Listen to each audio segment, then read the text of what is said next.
Physical and environmental stress.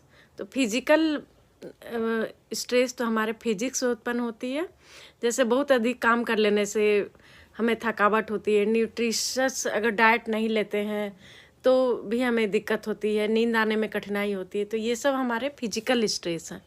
और environmental stress हैं जो इन्वायरमेंट से उत्पन्न होते हैं, जैसे कि नॉइज पॉल्यूशन, एयर पॉल्यूशन, अत्यधिक क्राउडिंग, उसके बाद अत्यधिक गर्मी, अत्यधिक ठंडा, इस तरह का अर्थक्वेक, फ्लड्स, बाढ़ आ जाता है, उससे हमारे जान माल को क्षति होती है, उससे काफ़ी स्ट्रेस पैदा होता है। भूकंप आने पर हमारे जान माल की क्षति होती है, किसी का घर टूट गया, किसी का बहुत अधिक सामान का क्षति हो गया, तो इस तरह से स्ट्रेस पैदा होता है इन्वायरमेंट से।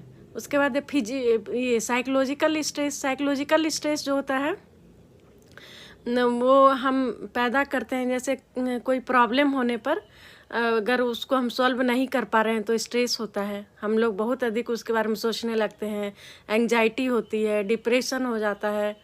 और ये भी 4 चीज़ों पर निर्भर करता है। जैसे पहला है फ्रस्ट्रेशन।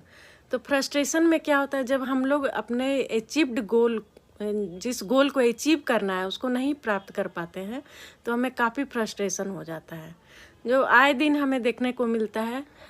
अगर हम देखेंगे तो घर में हाउसवाइफ्स लोग भी फ्रस्ट्रेटेड रहती है अगर समय पर कोई काम नहीं हो पाया तो। और इस तरह का बहुत सारा उदाहरण हमें देखने को मिल जाता है। जैसे कि अगर लो ग्रेड आ गया स्कूल में तो भी हमें फ्रस्ट्रेशन होता है कि घर में पेरेंट्स क्या बोलेंगे, बच्चे लोग परेशान हो जाते हैं, स्ट्रेस में रहते हैं। दूसरा है कॉन्फ्लिक्ट में क्या होता है कि इसका हिंदी होता है द्वंद्व।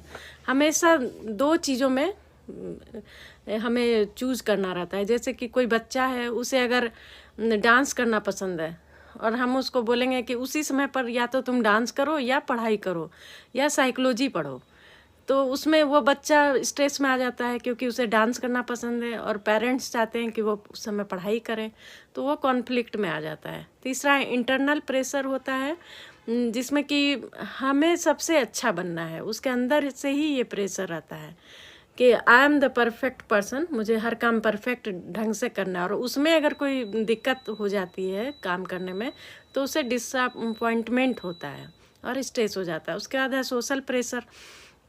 तो सोशल प्रेशर में मतलब कि सोशल ढंग से उस पर प्रेशर पड़ता है, जैसे कि कुछ लोगों के साथ उसे रहना पड़ता है जिसे वो पसंद नहीं करता है, तो ये सोशल प्रेशर हो गया।